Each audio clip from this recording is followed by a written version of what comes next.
This podcast is part of the Big Heads Media Podcast Network. Go to bigheadsmedia.com for more great podcasts. Hello and welcome to episode 67 of Cooking with Grief, the fortnightly furrow into the worlds of art, science and history, and the podcast that answers all of life's most throbbing questions. Questions like, what happens after we die? Why does everything have to come in a salted caramel flavour these days? And what on earth is Greg Proops up to these days? To answer all of these burning questions and more, I'm joined by my illustrious co-hosts, the Garfunkel to my Simon, the Jerry to my Ben, the Mash to my Bangers. It's Chris. Hello. I honestly thought that you were going to say, and in answer to all these questions, I don't know. People like salted caramel. That's true. I love salted caramel. Big fan. I think it's fine. I don't know why everything needs to be salted caramel flavour these days. Salted caramel cars. Yeah, except that seems a little silly, but like salted caramel hot cross buns at this Easter time of year. I've seen those today, in fact. Didn't get one. Just went for the classic. Oh, so anyway, go on. Greg Proops. What's Greg Proops up to? He does a podcast called The Smartest Man in the World. That's very good. And yet we're not on it. No, he still does Whose Line. Oh, that's good. And I don't know how that's so good. They must all be ancient. yeah, it's everyone's now as bald as Colin Mockery, so the jokes don't work as well. What was it? What happens after we die? If you can definitively answer this question, I will be very impressed. Well, to quote Keanu Reeves, the people who love us will miss us. I remember seeing that on the internet, like that clip, and everyone being like, "Well, Stephen Colbert." Like shakes his hand and looks like he's like really, and people are like, what a good answer, what profound. And I was just watching it like, I love Keanu Reeves, don't get me wrong, I genuinely think Keanu Reeves is like just awesome. So this is no Keanu slander, and like it's a perfectly good answer, but it's also like, well, yeah. It doesn't really answer the question though, does it? Like, what happens after we die? No. Well, the people who love us miss us. Well, it's like, that's the process of grief. Yep, that will happen. But what happens to you? What happens to you? And again, perfectly valid answer. He doesn't know, but I feel like people over-egged how philosophical and insightful it was, rather than just it being obvious and said by somebody who's beloved. Also, it's like prime time, like shiny floor chat show. If he says decomposition, that's a real bummer of an answer. So at least he said something uplifting. Very true. And again, I don't want to go down, but say Donald Trump, what happens after you die? Well, the people who love us, miss us, you go, well, he's a fucking idiot. He's just said something really obvious. Whereas because it's Keanu, who is, like I mentioned, universally beloved. Yeah, nice guy says nice thing. Yeah, it seems much more insightful and impactful, and everyone's like, "Oh wow, I wish I could. Wish more people thought like this." It's like, what? Okay. Yeah, I mean, I agree, but also, like, if you're not particularly religious. I said that I love Keanu Reeves. Sorry to interrupt you. I just remembered that I'm currently wearing a Bill and Ted T-shirt right now. So when I say I love Keanu Reeves, I do mean it. I'm not wearing any clothing depicting Keanu Reeves. I was just going to say I'm not wearing any clothing. What are you wearing this evening? Don't know why I started thinking Fraser then. I'm listening. Well, thank you for that mental image. And all the listeners, it just if you hit the gentle slap of mental slap of what? I'm not gonna good. See, yeah. So zero Keanu Reeves merchandise on my person, but also a fan. Although I've not seen many of his films. That's good. You haven't seen. Shocker. Yeah. Those films are far too commercially successful for you to be interested in. But he seems like a genuinely nice guy. He does. But like, your scathing critique of his views of the afterlife do not hold up to philosophical, like, scrutiny. So, fuck him. Cancelled. But yeah, I think that should cover the big questions. We got 2 out of 3. People like salted caramel, and Greg Proops has got a podcast. I think, 2 out of 3 ain't bad. As the late Mr. Loaf said, if you like 2/3 of what we say, then that's a success. Yeah. So what we do is not answer live script questions, but bring sort of fairly irreverent topics from that we've learned about in the week and discuss them until we stop. So let's have one of those topics.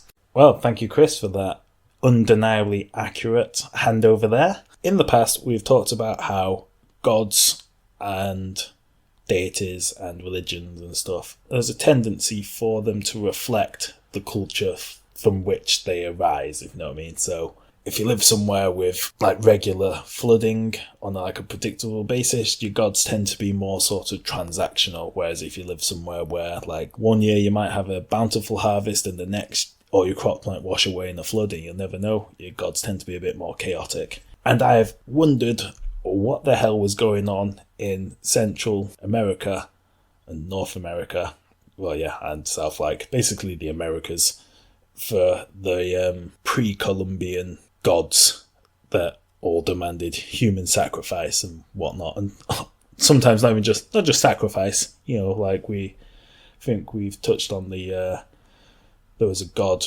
an Aztec god, that demanded the tears of children, and then they were to be sacrificed. You know, that type of, like, how... like, the double whammy. Yeah, like... When child sacrifice is insufficient, you need crying children as well. Yeah. I'm going to talk about a Aztec deity. The problem with learning things through reading is often you don't, especially when they're from other languages, is you often don't know how to pronounce them. So I'm probably going to be pronouncing this wrong.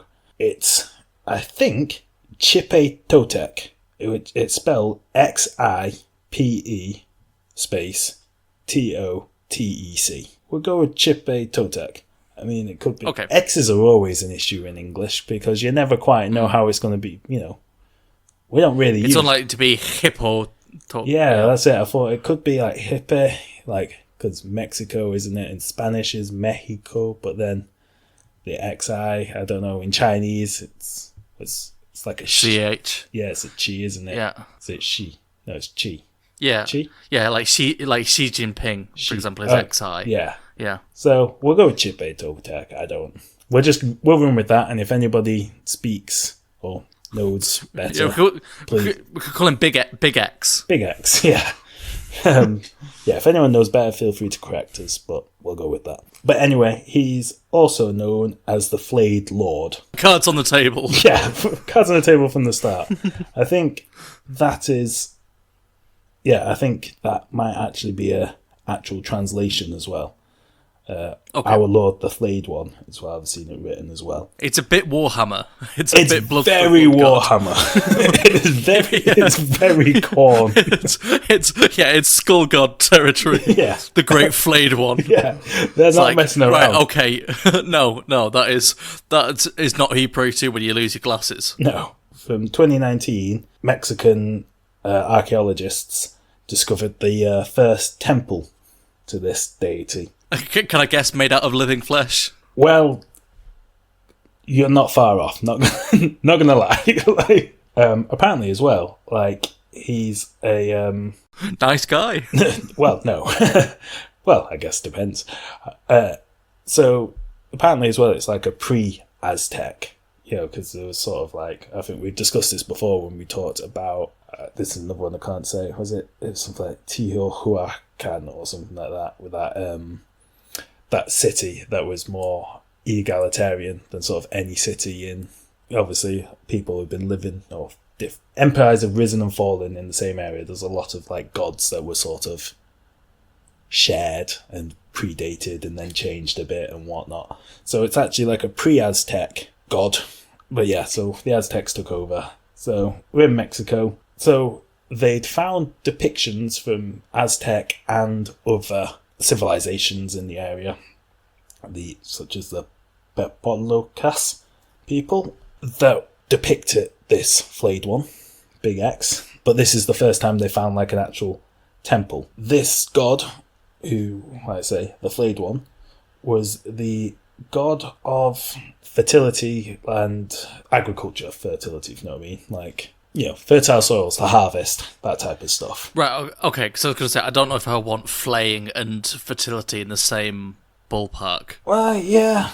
Apparently it's to do with the whole life, death, rebirth thing. So, like, this changing of the seasons and stuff like that was the sort of... But in the most horrifying way possible. Also been known as Camaxtli? I don't know. By, like, previous... civilizations, Yopi, so these are some of the other names that have been given. So, But yeah, so they found this temple, and they're not entirely sure, because, so like I say, they know some of its like rituals and stuff, but they're not entirely sure if it all happened here. But basically, this god, what they liked to do was they flayed the victims. So, there's a theme here, is what I'm trying to say. This is a god who knows what he likes in a sacrifice. Yeah, they skinned the sacrificial victims, and then the priests would wear those skins for a bit, and then they'd dry out and preserve these skins and keep them in the temple. So they're not sure if this temple, or at least they weren't whenever this article was written, whether or not the killing happened here or if the storage happened here. The way they did the thing was they'd have a platform, and it was apparently a lot of... it was to do with, you'd capture opposing warriors, were seen as sort of the best sacrifices, because they were sort of... I don't know how to describe it. Worthy. Worthy, yeah, that's it. Yeah. So they'd capture opposing warriors, and then they'd make them have like they call it a gladiator sacrifice, where they'd chain the victim to a stone and give him a shit sword. So apparently they used to use a weapon called again, I don't know how to say this, Makuahutul. It's probably nothing pronounced like that, but it's like, I don't know if you've seen it, like in other things. It's like a wooden... looks almost like a cricket bat thing, but with like obsidian shards along its length. Only instead of the obsidian shards, the victim would be given one with feathers sticking out, which are decidedly less deadly. And then they'd have to fight a fully armed warrior. Yeah, it's going to go about as well as you'd expect. Fully armed warrior versus man chained to a rock with feathers. Yeah. And then they'd sacrifice him, obviously they'd kill him. Yeah. And then the other way they do it is I think with less worthy ones, they'd tie a victim to like a frame, sort of spread eagled, and then just fire arrows at them, like shitloads of arrows basically, and pincushion them. Armed with feathers is the best possible scenario for a captured warrior. Yes, basically. Okay. Because apparently the spilling of the blood was supposed to represent rainfall. Okay. Again, yeah, all of these metaphors I'm sort of like, I can get behind, but they're in the most horrific way possible. So then they'd flay the victim after this. Oh, they'd cut the heart out because, why not at this stage? Yeah. And then they'd cut the skin off. Apparently they'd remove the skin in one piece, which is... I mean, that's impressive knife work, if nothing else. I mean, this all sounds like a Mortal Kombat finisher. Yeah. There is actually a Aztec inspired... I don't know if you played Mortal Kombat, any of the recent ones. I know we used to play them both religiously as teenagers. In the more recent ones, there's actually a Kotal Khan, who is a definitely not Aztec, but definitely not Aztec. Yeah. One of those. In the same way that Nightwolf was... It was Native American-esque, like spirit animal vibes, but not like explicitly said. Yeah, one of those. So yeah, it's all again on brand. So then they flay them, give them to the gods, and apparently the flaying was supposed to represent the way sweet corn or maize, as they call it over there. For our American listeners, I guess. Do they call it sweet corn? I know they call it maize. I've seen it. I don't know. Don't matter. I try and put things into American terms just because I know that more than half of our listeners are based in America, so it's like... Oh, in that case, in the intro, when I said bangers and mash, that means sausages and mashed potatoes. There we go. Very important. They'll know what who Greg Proops is. Yeah. I believe life and death is sort of universal. Yeah, universal, yeah. It's a great equalizer. But yeah, it's supposed to represent the way that, like, corn husks have to be removed so that you can... It's not a better metaphor for husks. They're all, like, when you, like, do them all sort of individually, like, or, like, the first steps, you're like, okay, yeah, I get that. It's like, all right, so we need something to represent the rain landing on the soil to bring about the harvest. Like, okay, yeah, I can get that. Raining blood from victims who we've shot with 1,000 arrows. It's like, you've lost me again. I like how we started off by saying it's very Warhammer, and we've got the flayed god of blood and corn. Yeah. When we talked about it earlier, and then you was going to say this point later, I was like, yes, we're walking right into this one. Yeah, corn for the corn god. So I don't know if you've ever had this conversation, the sort of hypotheticals when someone says, like, would you rather, like, drown or be struck by lightning, that sort of thing. Yeah. Like, my go-to worst case scenario death was to be grated, just on a giant grater. I mean, that is very specific. Yeah, that's a big block of cheese. It's one of those things where I'm like, well, yeah, I guess I'd agree, but, like, I can't think of a single situation where that might happen. Like, are there many industrial graters that you've seen? At the Cathedral City Empire headquarters. But yeah, that was my go-to, like, worst death imaginable. And it's basically that. It's heavy on the grief, but I imagine they'd sort of finessed it to a way that, like, obviously once the heart comes out, that's it. But I imagine there's quite a lot of torture before that. And the whole point is to do as much of the flaying as possible while the guy's still alive. Yeah, I mean, it doesn't say here whether or not it was done whilst the victim's alive, but I wouldn't be surprised. It's like, I was reading the other day about impalement, like how that was done through history. I was... over the breakfast table. I was trying to learn about, like, I can't remember, like, Vlad the Impaler. So, and then I ended up going down the rabbit hole on Wikipedia. Yeah. I mean, there's a reason why we have a podcast about weird facts. It's because we both are the type of person who will open, like, Google to check what time the shop's open and somehow end up, like, knee-deep in a Wikipedia article about impalement. Yeah. See, this podcast is what happens when neither of the co-hosts have TikTok.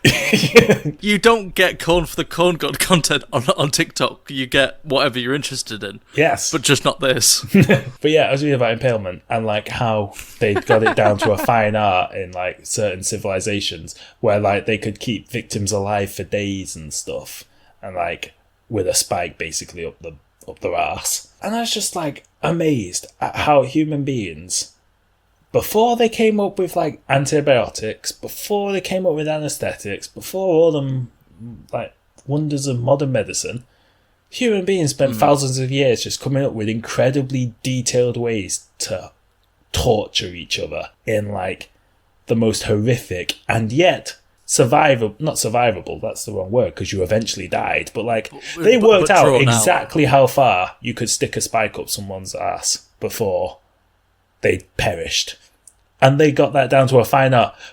They couldn't save somebody from a spike up the ass because they hadn't bothered to research that, like stitching people back together and stuff. Like, and antibiotics is hard, you know. Yeah, it's like Chinese torturers back in the day used to stick bamboo up your ass because it will grow fast enough. Yeah. Who works that out? Why? Yeah. What like demented botanist? Yeah, exactly. It's just like, how did humans get to that stage where those were the priorities? It's like it's Easter. We're recording this at Easter. And, you know, I was just thinking about crucifixion. Yeah. Like, the Romans... Yeah, it is. Like... Nailed it. But, you know, they came up with a method. They were like, right, we need to kill people. Oh, so just, like, stab them in the neck or something? Nah. It needs to be something longer. Chain them to a rock for exposure. Nah, that's not painful enough. Why don't we hammer them through the nails in the ankles and stick them on a giant piece of wood and leave them out?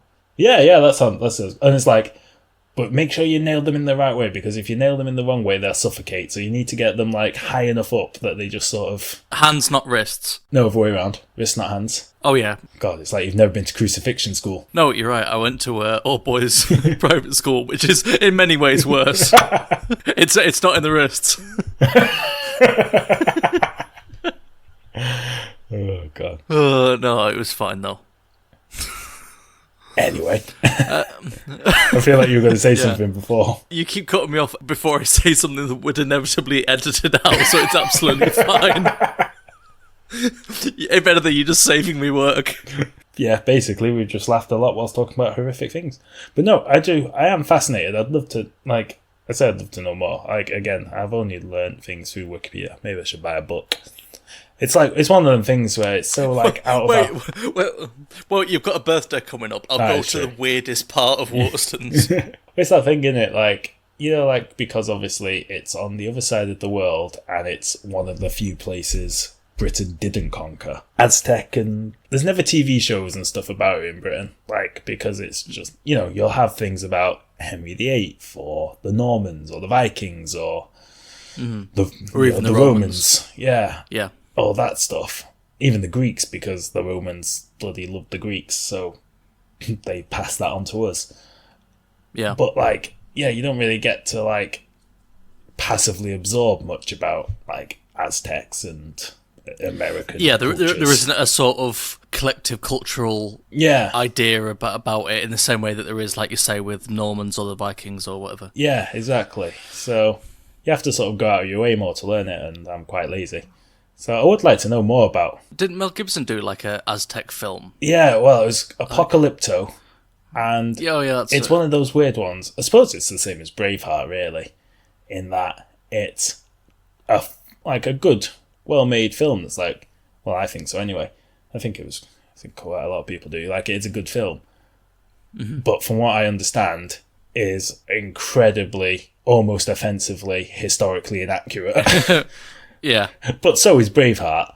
But, like, you know, nobody cares about that. Everyone's just like, freedom! So, yeah. But I think, I don't think it's Aztec. Well, no, I think this is one of the things that, like, is horrifically historically inaccurate. It's Mayan, but... borrows from Aztec. Yeah, and, like, it's... Stuff happens. It sort of lumps all those cultures all together. I think it's nominally Mayan. Generic, yes. Yeah. Broadly Central American. Yeah. And I think some of the stuff happens, like, it ties into some events that didn't happen until, like, 500 years after the Mayans disappeared. Yeah. It's like, stuff like that. Like... Some films are like... There's a thing with films like that, isn't there, where it's like Gladiator. I fucking love Gladiator. It's one of my favourite films. Is it historically accurate? No. Not even slightly. But it's really good to watch. That's the thing, is it's a fine line between bending historic... Like, you know, bending the timeline for a better story and just, like, woefully misrepresenting a culture that, admittedly, a lot of people in the West don't know about. True. You'd almost feel like an onus to be more, like, historically accurate because you're introducing lots of new people to the idea of a culture. Yeah, that's true. But I guess you don't go to Mel Gibson for, like, cultural sensitivity. That's true. I think as well, there's a funny thing where, like, the historical... and it's the same, actually, with, like, sci-fi and stuff, like... With sci-fi, the scientific accuracy, and like with like historical fiction, like the historical accuracy, the amount people complain about its accuracy is like inversely proportional to how good of a film it is. If you have a good film that's got like a good story and compelling characters and all that stuff, nobody really, like I say, Gladiator, everyone fucking loves Gladiator. Nobody gives a shit that like Commodus definitely didn't kill his dad. You know, that they ruled as co-emperors for like, you know, several years and all that. Like there was definitely no, you know, not Max, you know, in no way did Marcus Aurelius try to make a random general emperor of Rome, and then they brought back the Republic when he killed the emperor in, you know. Nobody gives a shit because everyone's like, Russell Crowe was awesome, the fights were awesome, the characters were awesome. Nobody cares. Whereas if it's something like, I don't know, I can't think of one, but there's definitely examples of like a film where everyone's like, well, it's shit. people will pull apart every single little... People will be like, well, you see, they're using stirrups, but the story's set in 1119, and this particular culture didn't get stirrups until 1125, so... Yeah.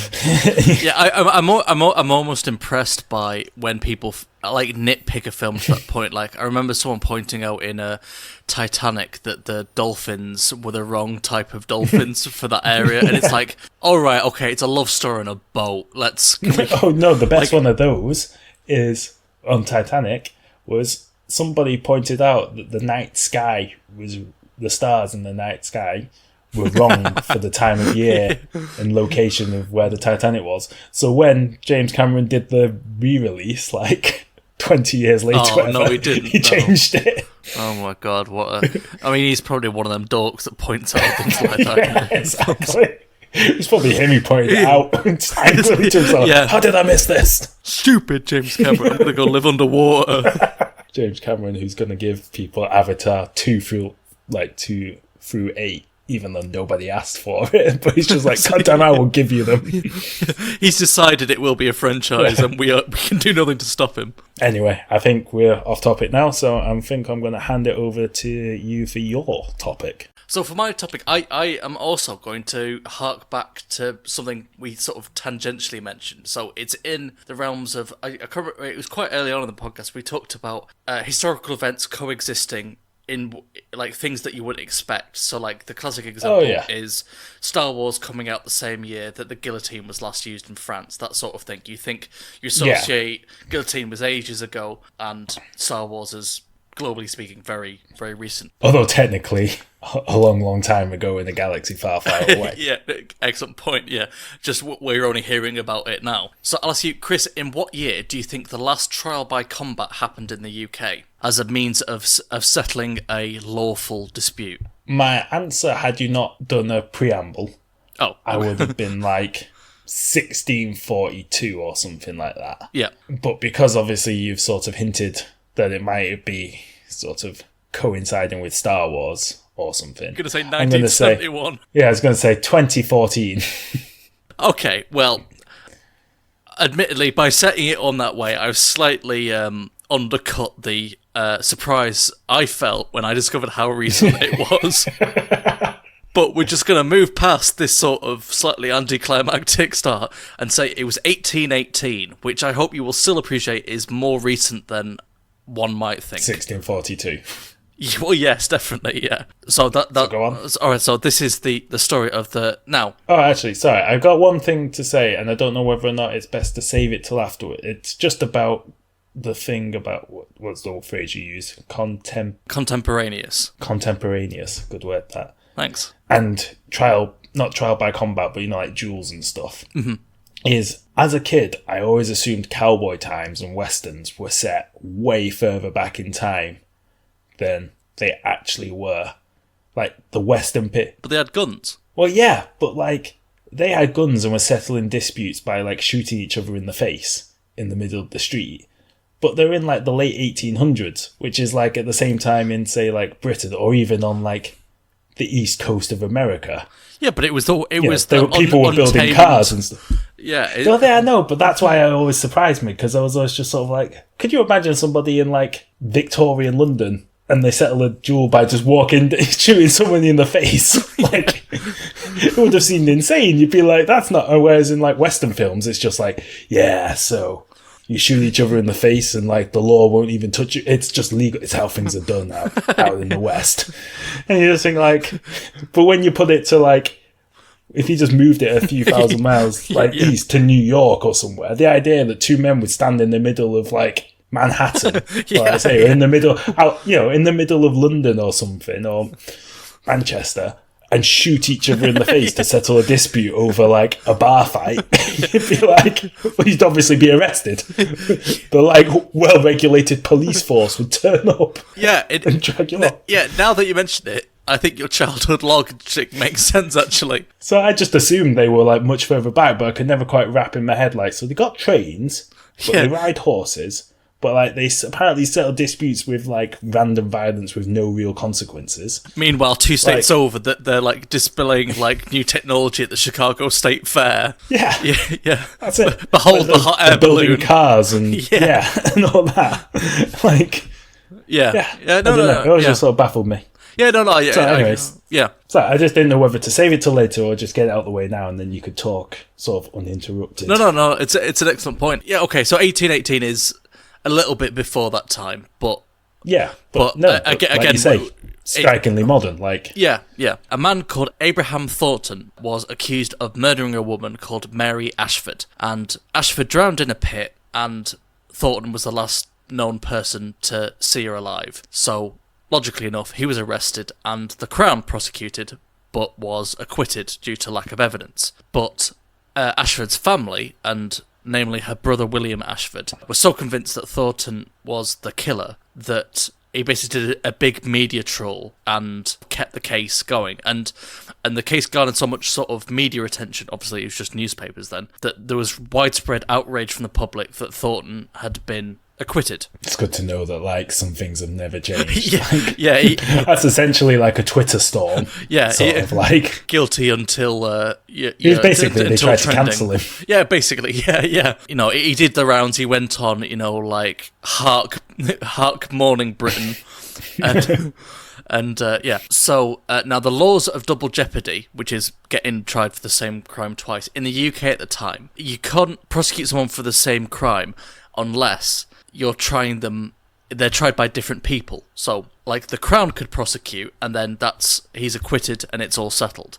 But then Ashford, like the dead woman's brother, could privately prosecute him, and then that holds up.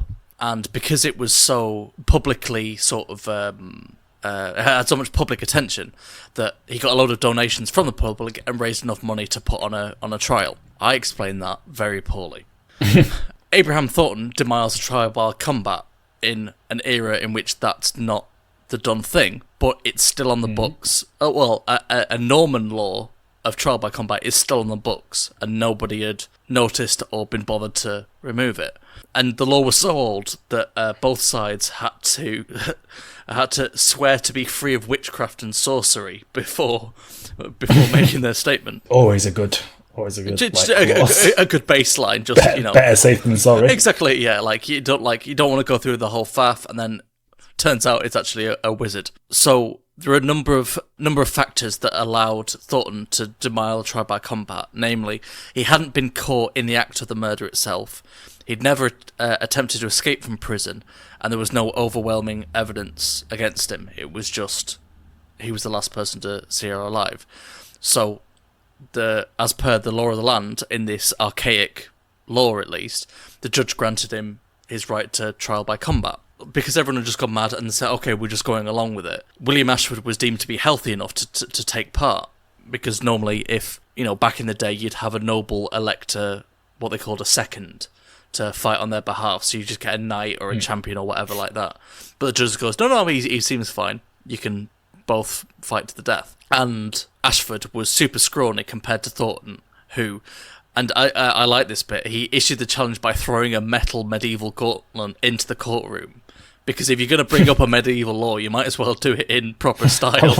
He apparently had one of those hanging around. I don't know how 1818 is like far enough. It's close enough to our time. It's still an antique. Medieval times that, like, I can imagine they were still. I wouldn't know where to go and grab one of those from. Just frantically searching on eBay for a medieval gauntlet. Yeah, the old eBay. Yeah. So Ashford dropped the case because Thornton was super buff compared to him. Basically, here's what it boiled down to. The guy said, like, okay, I don't think I'm guilty, and I will fight you to the death to prove it. And he went, okay. Which I think is fair enough. It's essentially, he called his bluff. And you might think that, well, if we take Ashford's sincerity, if he genuinely believed that this guy killed his sister, would you not fight him anyway, just to prove, not prove his honor or whatever. You might think it seems like giving up a little too easy. You could do like a fun sort of 19th century Rocky montage of lifting sort of comically large strongman dumbbells and grow one of those like leotards. Grow a handlebar moustache, eat nothing but steak and eggs, to sort of plinky plonky like those dumbbells that are like big round circles, that say like 100 pounds on it, and it's like or fight a horse, but So the problem with just like doing a comedic montage and getting really strong enough to fight him is that the medieval law from the time of the Norman conquest meant that if he lost, like, one, it was a fight to the death, but you could back out if you declared yourself a craven or a coward, and but by yelling the word craven. And then the loser, things should be declared by just having to yell the word out. Just bankruptcy. That's a joke from The Office. That's not mine. But just like getting your face pummeled in until you admit you're a craven. And then he'd have to pay, if you lose, you've got to pay the other guy for essentially a false accusation. But also, according to the Norman conquest, you'd be stripped of all your rights as a freedman, which makes sense in Norman times, but it doesn't translate by the time like serfs aren't a thing by 1818. So do you lose your British citizenship? Because it's Britain by then. It's not just like a bunch of kingdoms. So you lose your rights as a freedman, but does that mean moving to America, burning your passport? Like they don't they don't know. So basically, what you're trying to say is this whole thing was ill thought out. Oh yeah, like it's a obviously reprehensible judge, like who went, well, this law's clearly like completely outdated, not fit for purpose, but it is fun. Okay, fight to the death it is. And it's like, well, if you're willing to go along with like we've had one trial already. And also, who was Thornton's lawyer who went, I've been going over the books, and you'll never believe it, but trial by combat's still a thing. And you won't believe this. I might have looked at his client and just went, he's buff. You're a bit of a unit. Just saying, your chances of convincing another jury that you're not guilty. Yeah, the public are already against 50-50. Your chances of beating this guy in a fight, very high. Very good. So I'm just saying. At that point, do you think maybe they were bluffing and they went, oh no, this law's still totally on the books. Like, my client's allowed to ask for a trial by combat. And the judge went, I am not looking that up. That book is huge. Okay, I grant you trial by combat. So it's completely flawed from start to finish. It was flawed then, even when you could just be a knight and just say fight on behalf of your queen or your baron or whatever. Yeah. But trying to do it like you said it originally with the cowboys, is that you're essentially bringing Wild West rules into civilized London. Yeah. And saying, no, we're just going to scrap in the street. Like, first of all, I'm going to slap you around the face with a medieval gauntlet that I somehow got from an antique shop. Like, on the way to the trial, just to be dramatic. And at no point is the judge going to go, you can't hit him in court. Like, no, that's absolutely fine. Bring a medieval gauntlet, and that's absolutely grand. It's just making me think of Robin Hood Men in Tights, where the sheriff slaps Robin with a glove to challenge him to a duel, and then Robin picks up a gauntlet and just whacks him in the face, and he just goes, I accept. That's exactly what I pictured as well. And like, Ashford's gone, verily, sir, I will fight you in the name of my sister, and he just hits him with a metal glove. So despite the fact he was convinced it was his sister's killer, maybe he did either think, there's absolutely no way I'm going to lose it, or I think, if I lose, I'm going to have to call myself a coward in front of the whole country, and then, I don't know.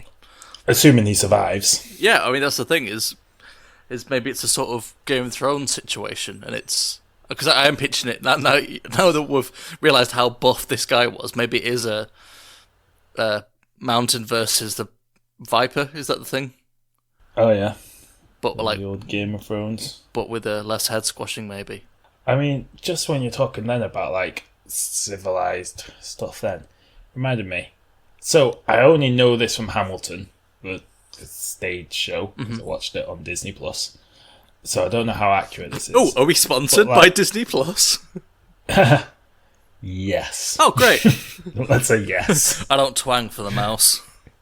To quote Johnny Cash. So... He was asked to perform I do. Oh, right, okay. You're Johnny Cash's manager in this scenario. In Hamilton, I mean, I don't want to spoil it, but basically, one member of government, apparently, and I assume this is historically accurate, kills another in a duel, like, shortly after the formation of the United States. And so, it makes you think, really, that, like, apparently, in, you know, when people say, like, American politics are, like, divided, and, like, it's like a new low for, like, attempts at bipartisanship. I feel like it is worth reminding people that America was founded by a government that were not above shooting each other in the face to settle disputes. Yeah, well, there was a whole thing that, like, after that was that they banned guns, but they were, like, senators were still allowed to, like, I don't know if there were senators at that point or whatever, but they were allowed to carry canes. They just fight each other with, like, walking canes on the Senate floor. And oh yeah, didn't have a president who got in like several duels and they had to stop him from because he kept getting in duels with people. I'm sure like who's Jefferson or something.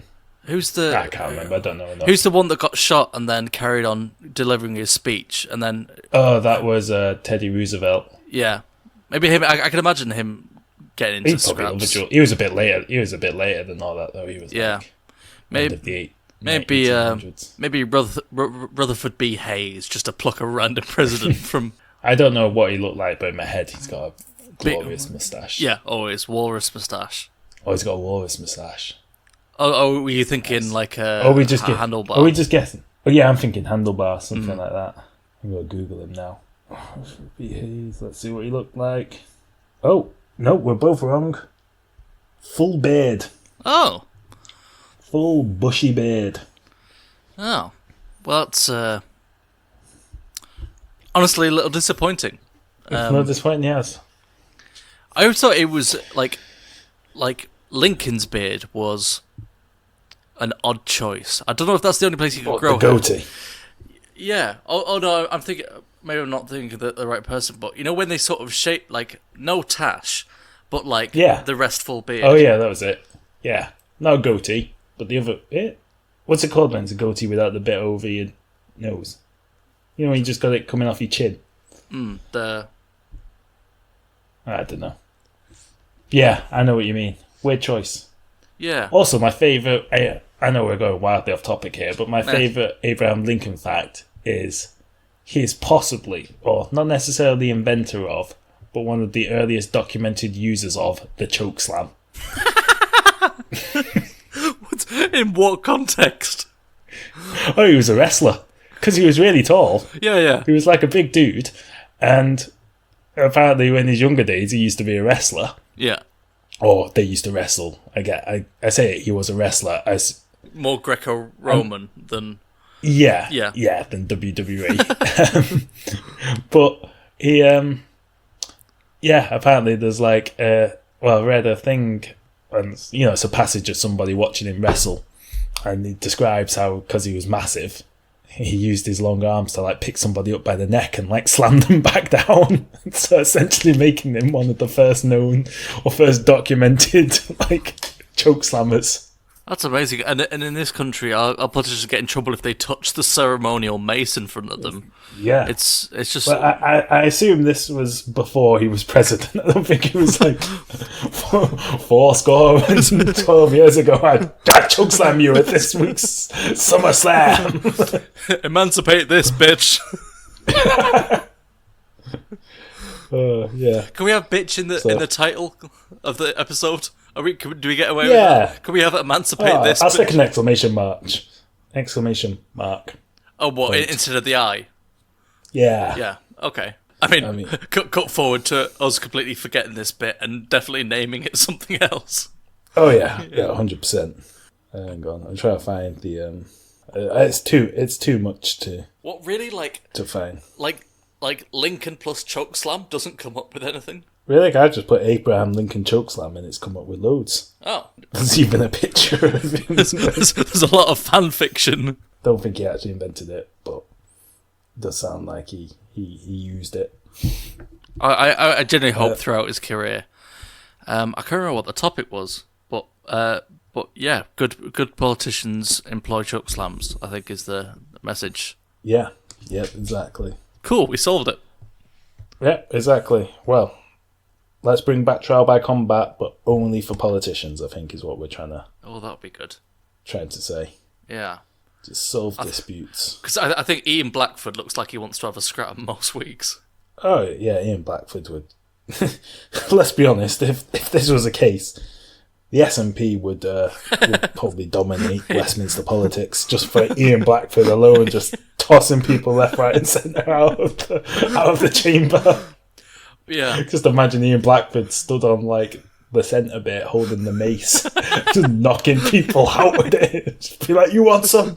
Like, pointing people out and be like, Jacob Rees-Mogg, you're next. Anachronistically shouting, freedom! Order. I have to insist that members in the House do not violently attack each other with mace. Such a good impression. Yeah, it's one of my. It's one of the few like proper Northern voices you hear in the media, like not just like Manx who have moved to London a bit and they just say Bath, but he's Burnley. He's proper Northern in a way that you can see some of the Etonians looking at him like I've got nothing, and he's look, we cannot have singing in the house. I'm sorry. Look, gotta love him. This is such a nice reference to anybody who hasn't followed English politics, like British politics. Like, at best, people might have seen memes of his predecessor going, order! Yeah. Order! Yeah. This is not that guy. No. This is the next guy. And he's Northern as fuck. Look, order. Look, we all want to hear the Prime Minister. Look, but you have to shut up, alright? I mean, it's a dynamite impression. It It's really- absolutely wasted on most of our audience, but it's a dynamite impression. Dear Americans, who are basically all of our listeners, like... I mean, I can't remember what he's called. He is called... Go. Lindsay Hoyle. I thought it was a Lindsay. I was like, I'm sure it's like could be a girl's name, but it's not. Yeah. Like Americans, it will mean absolutely nothing to you. He's basically like the Speaker of the... he is the Speaker of the House. What's the American equivalent? The Speaker of the House. Oh, right. So he's our Nancy Pelosi, I think. Yeah. But that is a killer impression, and you're welcome, honestly. Well done, us, I guess, for sharing. Yep. Sharing British politics far and wide. So that brings us to the end of another glorious episode of Cooking with Grief, the 67th instalment of the dynasty that will run for 1,000 years, or less. That is the caveat. 1,000 days, maybe. Oh, we've done 1,000 days. Well done us. We just recently hit the 4-year anniversary on Twitter, at Cooking with Grief with no G on cooking, if you want to get in touch. So 1,000 days is about right. In the meantime, we hope you've enjoyed this day. This... I don't know what it is. Fuck, that was bad. There was so much momentum there, and then it was just sort of petered out. Yeah, I hope you just I hope this day has been, I hope you've had an okay day. Yeah. Nailed it. If this outro was peanut butter, we went from smooth to crunchy real fast. But it's not peanut butter, it's just audio. And I'm back. So if you have enjoyed this episode, then thank you very much. You can follow us on the aforementioned Twitter, or you can email us at cookingwithdrink. God, highs and lows, Icarus. You can follow us. I've already said that bit. You can email us at cookingwithgrief with the G firmly in place, or honestly, leave a review on iTunes or wherever you listen to your podcast. iTunes. It helps us the most, or honestly just tell a friend. Like, the word of mouth is the best way for if it comes with a recommendation from a person they trust, people are more likely to listen to it, and we're more likely to keep making it. We'll be back in 2 weeks' time in the next episode, we'll have a special guest. So you'll get 3. Oh, well, that's the plan. Yeah. We do have a habit of making plans and then ballsing it up at the last minute and having to postpone. And that's fine. But in theory... Oh, okay, tell you what. If we don't have a special guest, I will be the special guest. Okay. As Lindsay Hoyle? Well, for the full episode, that's even for people who know who it is, it's not an easy accent to listen to. So we've come back to ancient Greece, which is one of our conversational stomping grounds, and this is the tale of Daedalus, Lord of the Underworld. Daedalus is an excellent thing to say in a Yorkshire accent. Oh no, it's Lancashire. Daedalus. How dare you? He's from Burnley. Burnley, yeah. Little known fact: Daedalus was actually exiled in Blackpool. Fate, worse than death. I'd rather go to Saint Helena. A reference to a conversation we had off the top, in between my topic and the outro. We talked about Napoleon. I do know why, but we can't say that on the podcast. I can't remember why, but yes. I will remind you of why I can't spill the gossip from the school. Okay. Oh yeah, I remember. Yep. Definitely can't say that. I feel like we need to clarify, just in case people think we said something cancelable. It wasn't anything racist, sexist, homophobic, any of those things. It was just something referencing a very specific real-life person that we know in real life, and therefore, for all sorts of, legal and generally not being a massive douchebag reasons cannot just publicly broadcast. Yeah. I think it's fair to say that... So, not cancelable, just personal information of somebody who's not one of either of us. Yeah. I think it's fair to say that this outro has been an absolute car crash. Yes. They're rarely smooth. They're rarely succinct. But this is bad. Yeah. And as such, I'm going to say goodbye. You can... Goodbye. Okay, you can follow suit. And we'll see you next time with some people and some topics. That's as most as we can promise these days. So... Goodbye. Goodbye. Order.